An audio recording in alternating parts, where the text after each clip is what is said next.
गुन्हेगारांना उमेदवारी तुम्ही दिली असा आरोप होतोय खरं तर. आली नाही थेट एबी फॉर्म शेवटच्या क्षणी अशा पद्धतीने सगळं दिसलं सर. असं नाहीये.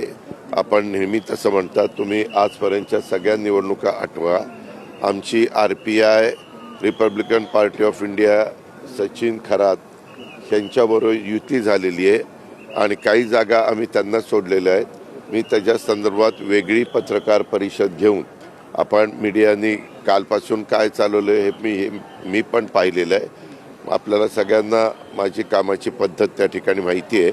परंतु ज्यांच्याबरोबर आम्ही युती करतो त्यांना काही जागा सोडल्यानंतर त्यांनी तिथं त्या जागा कुणाला द्याव्यात काय द्याव्यात, कारण आम्ही तुम्ही पत्रकार मित्रांनी पण बघितलं शेवटच्या क्षणापर्यंत 3 वाजेपर्यंत हा एबी फॉर्म घेऊन जायचा, तो एबी फॉर्म घेऊन जायचा, ह्याला नाकारलं जायचं, त्याला नाकारलं की तो दुसरीकडे जायचा. एवढं सगळं गोंधळाचं वातावरण